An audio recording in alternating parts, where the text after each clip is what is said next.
I see these 3 common mistakes all the time. I'm going to show you some very quick, easy, simple ways to fix these right away. Start hitting your driver a lot longer and a lot more consistent. Number 1, this is a big one for distance.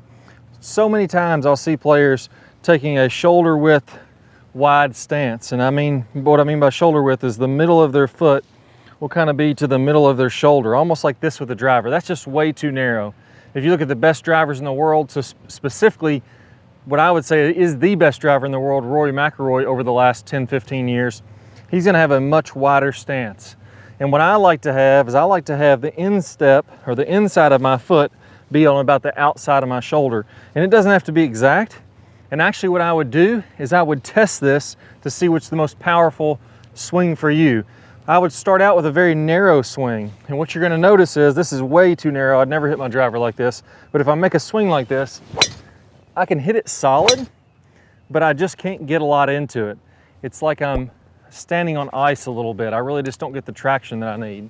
Then I would go wider and wider until you feel like you're getting the most power and the most comfort. So keep going wider and wider until eventually you get too wide and you feel like it's tougher to move through the shot. Most players are going to find, again, the instep of the foot right here should be lined up with about the outside of the shoulder for the driver. So that's a quick, easy one. It's going to help you get a whole heck of a lot more distance and make things a lot more fun. Now, number 2, and this is probably the biggest one, is getting that right arm too high. A lot of times what I'll see is players set up to the ball, their shoulders are very level, and because my right hand is on lower than my left hand, if I make my shoulders level, my right shoulder is going to kind of pop out this way. You notice if I put a club across my shoulders, it would be lined up too far to the left. And I see that vast majority of players, I almost guarantee that you're doing this exact thing right now. That right shoulder gets out. You'll also notice the inside of my right elbow gets facing toward me. So if you were to put your palm up like this, the inside, or kind of where your funny bone is, that bone that's on the inside of your forearm, when you set up with that right arm too high, all of a sudden that's pointing back toward my body here. What I want to have is almost imagine like I'm going to hit this golf ball with the inside of my forearm with my funny bone there and come from the inside. That's a big reason why players struggle so much to get the club coming from the inside. When you get that elbow out, that funny bone in, there's just no way to get from the inside. So I want to feel like I'm almost hitting with the inside of my elbow here, and you'll notice naturally what that does is that sets my body up in the right position. All good drivers of the golf ball at contact, all PGA Tour players at contact are going to have their upper body tilted away. And you see that if I tuck that elbow in, that automatically puts me in a position where I'm a little bit more tilted back. I'm behind the golf ball, and I can much, much more easily get from the inside and hit that nice draw. There we go. And you see that's much more powerful right away. So those are 2 big ones.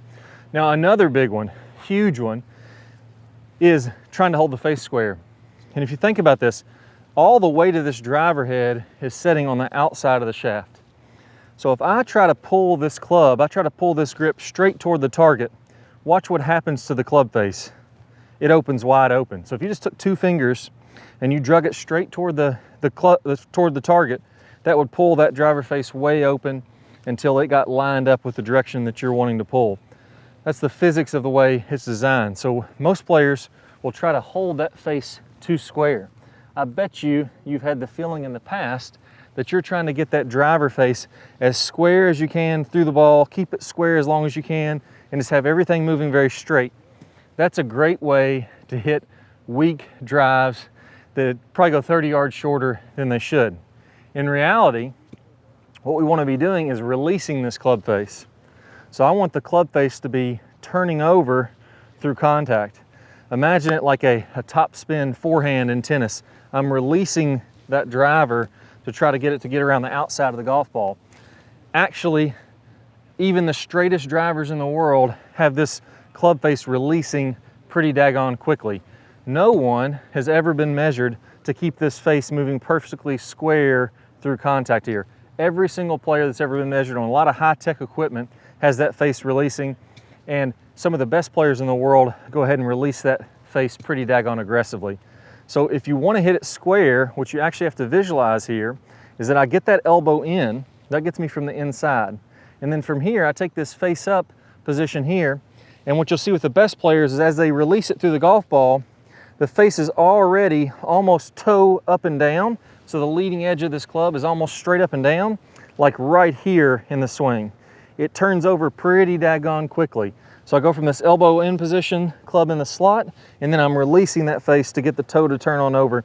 It can even be a little shut there, which you'll see with a lot of good players.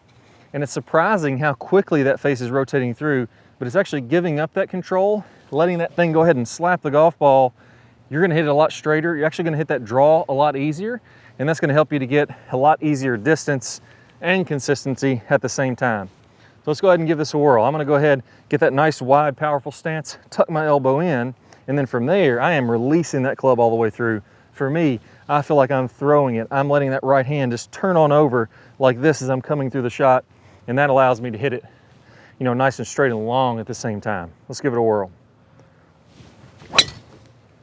There we go, had a nice draw there. Now there's one bonus piece. There's one piece that I would say is the next most important thing that almost every player does. When I watch players swing, almost all players tend to stand up out of their posture in the downswing. The hips get locked off, and then we're throwing the hands at it. That's why a lot of players don't like the feeling of releasing this club, because they feel like they're throwing their hands already. They're afraid they're gonna get inconsistent. Here's the solution to that. What you really wanna do is get much lower than what you're used to. You see, if I stand up, my hands actually move up. I want to feel like my knuckles are dragging the ground. And there's a very specific way that you do this to where you can get low to the ground and you can still release that club, just like what you're seeing with all the pros doing. And I'm going to play a preview of that video where I'll show you some of those secrets in this knuckle dragger drill that I have. I'm going to play a preview of that here in a second. All you need to do is go ahead on your screen somewhere. You're going to see this little round iCard pop up. Click that iCard. You'll be able to get instant access to that video, and I'll show you how to get these knuckles on the ground, get that club releasing out in front, stay in your posture. All that's going to tie in together to where what we talked about in today's video is going to match up with that perfectly. It's going to be like a light bulb goes off and you're like, finally I can do these moves that I'm watching the pros do. So go ahead and click that card. If you don't see the card, don't worry about that. Go ahead and click the link down below in the description and I'll show you the knuckle dragger. It's going to be a big time game changer, make you have a whole lot more fun, have a blast on the golf course. Let's go and get started right now. I got an awesome video for you. This one is what I call knuckle dragger. And this is one of the best ones, one of the big missing pieces to players that are struggling to get more lag. Now, let's talk about when you lose lag, what's happening. A lot of times what's happening is as you make your downswing, if we're looking from this down the line view, what happens is my hips go toward the golf ball, they start to slide forward. My chest moves back away from this golf ball, so I'm getting farther away from the golf ball, and then all of a sudden I cast, I flip, and I don't have a lot of lag there. Well, look how far my hands are away from the ground. Also notice when I get my hands closer to the ground, so as my hands get lower, then what happens is they also go forward more. So as I want to have more lag, when you feel like your knuckles are dragging the ground, then that club is naturally going to lag back behind, and then you're going to release that out in front. When your hands are far away from the ground, well, if I had all that lag, where would I be swinging? I'd be swinging a foot over top of the golf ball. So you have to kind of flip, release that lag early to just make contact with the golf ball at all. So having those knuckles feeling like they're scraping the ground is really going to be a big key. Now, another piece to this, again, when I talked about losing that posture, your hips go forward. You're going to want to feel like, as those hands scrape the ground, your knuckles drag the ground.